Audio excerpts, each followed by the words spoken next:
Have you ever wished you could make your computer do thousands of boring, repetitive tasks with just a few lines of code? Well, you're in exactly the right place. Today, we're jumping into the Python for loop. It's honestly one of the most powerful automation tools you'll ever learn.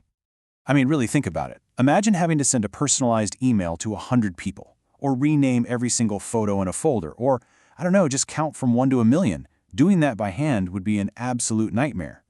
This right here is the exact problem that loops were born to solve. So here's our game plan. We'll start by looking at the for loop as your very first automation sidekick. Then we'll see how it works with collections and the super useful range function. After that, we're going to put it all to the test with some hands-on challenges, touch on some more complex data, and then we'll wrap it all up with a quick knowledge check. Okay, let's dive right in. The best way to think about a for loop is to see it as your first and maybe your most important automation tool.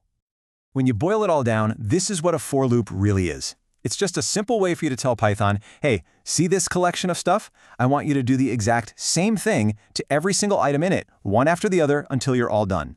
It's simple, it's elegant, and it is incredibly powerful. And the best part? The syntax is super readable. You just start with the keyword for, then you make up a name for a temporary variable. You can call it anything, but trust me, make it descriptive. After the in keyword, you tell it what list or string you want to go through. And this is crucial. You end the line with a colon.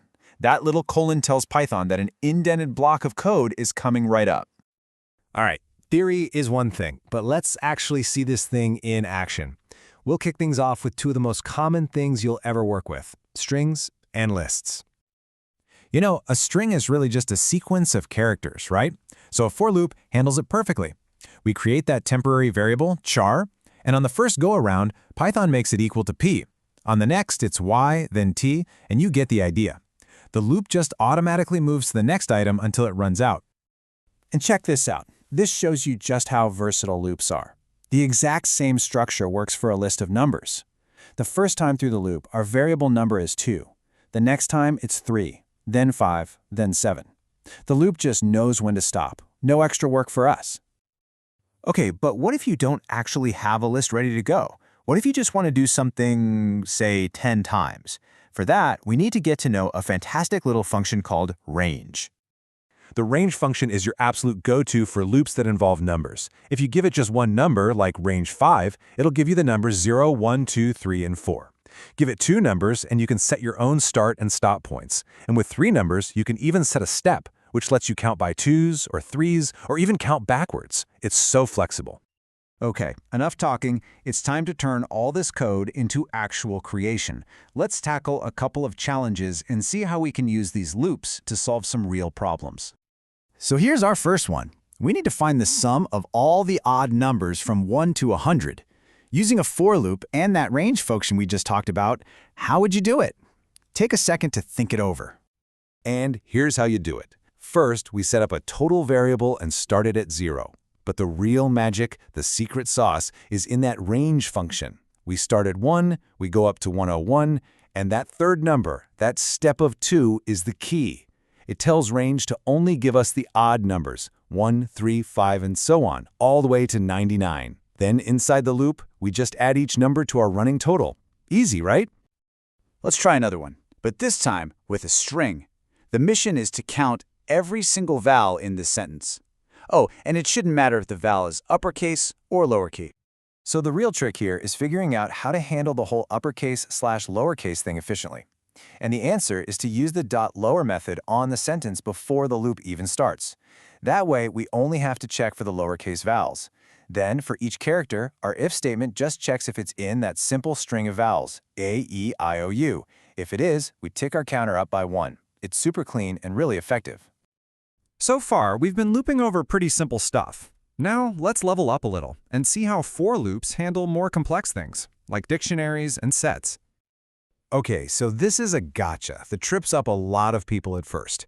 When you loop over a dictionary, Python only gives you the keys. So in this example, you'd just get Alice, Bob, and Charlie. If you want to get both the key and the value at the same time, you need to use the powerful .items method.